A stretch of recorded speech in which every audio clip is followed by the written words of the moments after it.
साथियों नमस्कार। मैं अनुराग आप सबका स्वागत करता हूं आज के इस वीडियो में। साथियों, इंग्लिश में दो फ्रेजल वर्ब्स हैं, एक है पुट अप और एक है put up with. Put up का मतलब होता है रहना और पुट अप विथ का मतलब होता है सहना। अगर आपको कहीं रहना है तो थोड़ा बहुत सहना है, वहाँ अपने आप को एडजस्ट करना है, अपने आप को मैनेज करना है। जब हनुमान जी लंका पहुँचे तो उन्होंने विभीषण जी से यही प्रश्न किया कि लंका निश्चर निकर निवासा, यहाँ कहाँ सज्जन के वासा। यहाँ एक सज्जन पुरुष, एक अच्छा व्यक्ति, एक साधु व्यक्ति कैसे रह लेता है राक्षसों के बीच में, क्योंकि लंका में तो सारे के सारे राक्षस हैं, सारे के सारे निश्चर हैं।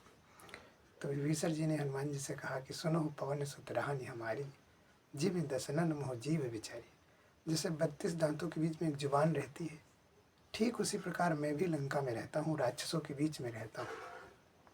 और आपको बता दें कि जन्म के साथ जुबान आती है और मृत्यु के बाद भी बनी रहती है। दांत जन्म के बाद आते हैं और मृत्यु से पहले यानी बुढ़ापे में ही चले जाते हैं।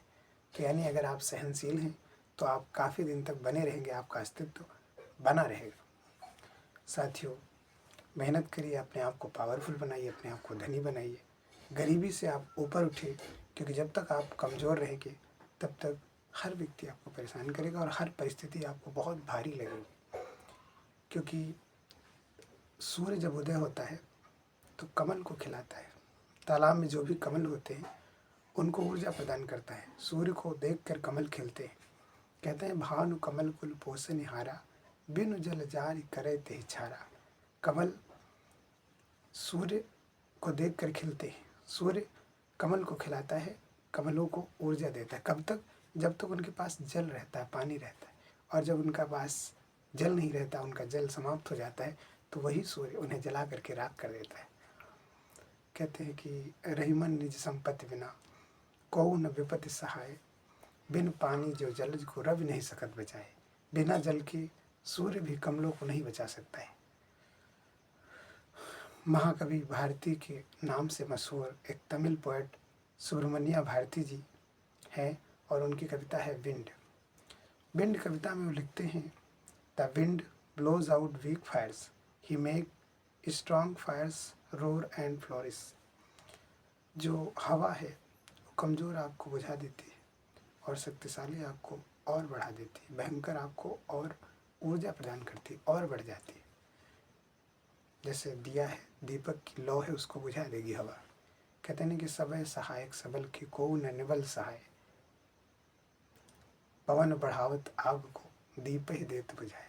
सब लोग सबल जो शक्तिशाली होता है उसकी मदद करते हैं, निर्बल की सहायता कोई नहीं करता है। जिस प्रकार हवा भयंकर आग को और बढ़ा देती है और जो दीपक की आग होती है, दीपक की लो होती है, उसको बुझा देती है ना। कहते हैं कि धनी गेह में लक्ष्मी जाती, कभी न जाती निर्धन घर में। सागर में सरिता मिलती है, कभी न मिलती सूखे सर में। लक्ष्मी भी धनवानों के घर जाती है, निर्धनों के घर कभी नहीं जाती। और नदी भी समुद्र में मिलती है, सूखे तालाब में कभी नहीं मिलती। तो जब आप शक्तिशाली हो जाएंगे तो परिस्थितियाँ भी आपके अनुकूल हो जाएंगी, आपकी मदद करेंगी। तो इसलिए अपने आप को पावरफुल, स्ट्रांग बनाइए। और जब आप मजबूत बन जाएंगे तो हर व्यक्ति आपकी मदद करेगा और कोई आपके विरोध में नहीं जल्दी बोलेगा। किसी की इतनी हिम्मत नहीं होगी कि आपके विरोध में बोल सके। और अच्छे लोगों से मित्रता करिए, क्योंकि मूर्खों से अगर आप मित्रता करेंगे तो आपको सारी बुद्धि आपकी उनको समझाने में ही चली जाएगी। कहते नहीं कि ए wise enemy is better than A foolish friend. एक बुद्धिमान दुश्मन अच्छा होता है मूर्ख दोस्त की तुलना में। इसलिए बुद्धिमानों का साथ करिए। और मूर्ख और बुद्धिमान में यही अंतर होता है कि मूर्ख व्यक्ति करने के बाद सोचता है और बुद्धिमान व्यक्ति करने से पहले सोचता है। तो बुद्धिमान दोस्त रहिए और परोपकार से आपका जीवन और आगे जाएगा, आप और श्रेष्ठ और महान हो जाएंगे। क्योंकि कहा गया है, परहित सरिस धर्म नहीं भाई, पर पीड़ा सम नहीं अदमाई।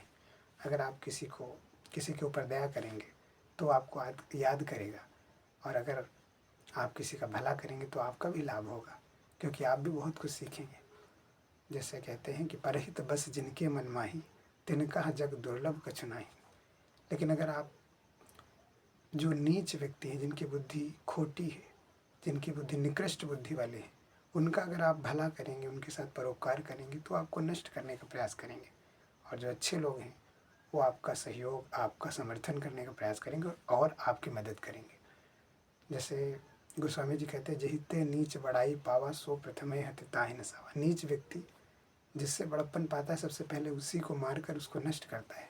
जैसे धुआं अग्नि से पैदा होता है, धूम अनल संभव सुन भाई, तही बुझाओ घन पदवी पाई।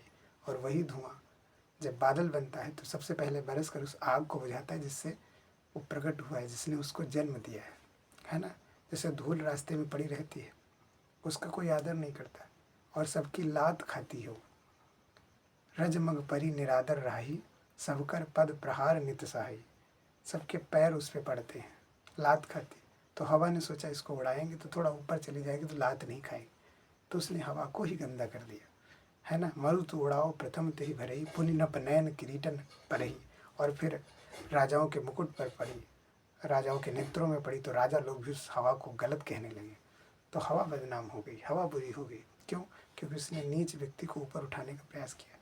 जैसे भगवान शंकर ने भस्मासुर को वरदान दिया था कि जिसके ऊपर हाथ रखोगे भस्म हो जाएगा, तो उसने भगवान शंकर को ही दौड़ा लिया। हालांकि वो नष्ट हो गया, भस्मासुर ही नष्ट हो गया। तो बुरा सोचने वाला कभी आगे नहीं जा सकता है। लेकिन हाँ, अगर आप एक बुरे व्यक्ति को आगे बढ़ाएंगे तो आपको नष्ट करने का प्रयास करेगा। लेकिन अगर आप एक अच्छे व्यक्ति को आगे बढ़ाएंगे जो उस योग्य है, जो उस काबिल है, तो आपका एहसान मानेगा और आपका सहयोग भी करेगा, आपकी मदद भी करेगा। तो जीवन में आगे बढ़िए। एक छोटी सी कहानी आपको सुनाना चाहूँगा। एक आदमी, कोई बहुत गरीब आदमी था, तो वो सबसे नमस्ते, सुप्रभात ये सब बोला करता था, सबसे नमस्कार नमस्ते करता था। तो कोई उससे नमस्ते नहीं करता था कि तुम बार बार नमस्ते किया करते हो। तो एक दिन उसने एक व्यक्ति से कहा जो बड़ा ही उसका हितैषी था। उसने उससे सलाह लिया कि भैया मैं सबसे नमस्ते करता हूँ, कोई मेरे से नमस्ते नहीं करता। तो सलाहकार ने उस आदमी से कहा कि भैया तुम बहुत गरीब हो, तुम्हारे में कोई काबिलियत नहीं, तुम्हारे पास पैसा नहीं, तुम्हारे पास बाहुबल नहीं, इसलिए तुमको किसी काम का नहीं समझा जा रहा और ये सब लोग तुमको बेकार समझ रहे हैं। You are of no use, तुम किसी काम के नहीं हो। तो उस व्यक्ति ने कहा कि हम क्या करें? तो उसने कहा आप पंक्चुअल हो जाइए, समयबद्ध होकर अपना कार्य करिए और धीरे धीरे आप भी अमीर बन जाएंगे। ठीक है, सवेरे उठिए और सवेरे उठ के काम करिए, मेहनत करिए, अच्छी आदतें डालिए। क्योंकि व्यक्ति अपना भविष्य नहीं बदल सकता, लेकिन अपनी आदतों को बदल सकता है। और व्यक्ति की आदतें उसके भविष्य को, उसकी किस्मत को बदल सकती हैं। तो उसने मेहनत करना प्रारंभ किया, धीरे धीरे काम करने लगा, ज़्यादा से ज़्यादा टाइम अपने काम को देने लगा। और कहते नहीं कि अगर खुशी के लिए काम करोगे तो खुशी नहीं मिलेगी, लेकिन अगर आप खुश होकर कार्य करोगे तो खुशी और सफलता दोनों ही मिलेगी। और कहीं पर मैंने पढ़ा है कि अगर आज मेहनत कमाई से ज़्यादा करो तो कल कमाई मेहनत से ज़्यादा होगी। तो उसने कमाई से ज़्यादा कार्य करना प्रारंभ किया, मेहनत करने लगा। एक दिन ऐसा आया, 4-6 सालों में बहुत बड़ा सेठ आदमी बन गया, रईस आदमी बन गया। तो उसको सब लोग नमस्ते करने लगे, जहाँ जाता सब लोग हाय हेलो बोलते, नमस्ते करते। उसके बहुत सारे लोग उसकी दोस्ती करना चाहते, दोस्त बनना चाहते। तो एक दिन कोई उसका साथी आया था, कोई मेहमान आया था, तो उसके साथ कहीं जा रहा था। बहुत सारे लोगों ने उससे नमस्ते किया, उसने किसी से कुछ नहीं बोला, कोई उत्तर नहीं दिया। तो जब घर लौट के आया तो उसने कहा कि भाई साहब आपसे कितने लोगों ने नमस्कार किया, नमस्ते किया, और आपको नमस्ते कर लेना चाहिए था। इतना अहंकार नहीं करना चाहिए, लोगों से बोलना चाहिए, लोगों से व्यवहार बनाना चाहिए। तो उसने कहा कि आप गलत बोल रहे हैं, हमसे किसी ने नमस्ते नहीं किया। अरे कहा भैया हमने अपनी आंखों से देखा, कानों से सुना, सब लोग आपको नमस्ते कर रहे थे। तो उसने कहा कि वास्तविकता ये नहीं है, वास्तविकता ये है कि हमारी संपत्ति को, हमारे बड़प्पन को, हमारे धनी होने के लिए, हमारे धन को नमस्ते कर रहे हैं। जब हमारे पास धन नहीं था तो इनमें से कोई मुंह से बोलता नहीं था, सीधे मुंह बात नहीं करता था, है ना। इसीलिए कहा गया कि धनी गेह में लक्ष्मी जाती, कभी न जाती निर्धन घर में, सागर में सरिता मिलती है, कभी न मिलती सूखे सर में। तो अपने आप को योग्य बनाइए।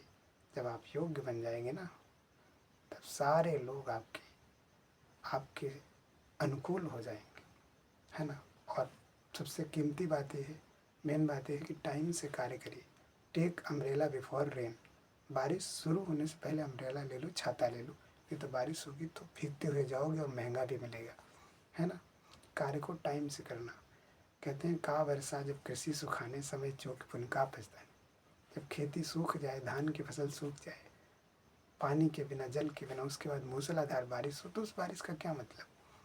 जैसे दर्शित बार बिनु ज्यों तनु त्यागा, मुँह करे का सुधा तड़ागा। एक प्यासा व्यक्ति प्यास के बिना शरीर छोड़ दे, प्राण छोड़ दे, मर जाए, जल के बिना मर जाए, और उसके बाद कोई अमृत का तालाब बनवा दे तो किस काम का। तो समय से कार्य को करना है, नियमबद्ध तरीके से। क्योंकि अगर एक दुकानदार अपनी दुकान को समय से, टाइम से नहीं खोलता है तो उसके ग्राहक ख़त्म हो जाएंगे। ग्राहक सोचेंगे किसी दुकान पे और किसी दुकान पे ले लो, क्योंकि उस आदमी का कोई भरोसा नहीं, आज खोलेगा कि नहीं खोलेगा, उसका कोई टाइम नहीं फिक्स है। तो ज़रूरी ये भी है कि कार्य करिए, आप सही समय पर कीजिए, तभी आप सफल माने जाएंगे। क्योंकि समय, जब किसी कार्य का समय समाप्त हो जाता है तो उसकी कोई वैल्यू नहीं रहती। तो टाइम पर कार्य करिए। मेहनत करना, मेहनत तो गधे भी करते हैं, लेकिन वो सही दिशा में नहीं करते। वो जिस दुनिया में मेहनत करते हैं उसकी संभावना क्या होगी, है ना। तो मेहनत करिए, क्योंकि कहा भी गया है सकल पदार्थ हैं जगमाही, कर्महीन नर पावत नाही। जो व्यक्ति कर्म नहीं करता, मेहनत नहीं करता, वो कुछ नहीं पाता है ना। तो कर्म प्रधान विश्व कई राखा, जो जस कीन सो तस फल चाखा। और भगवान तुरंत नहीं, इंतजार का फल मीठा होता ना। God's mill grind slow but sure. भगवान के घर देर है लेकिन अंधेर नहीं है। इन्हीं शब्दों के साथ मैं अपनी वाणी को विराम देता हूँ। जय हिंद, जय भारत।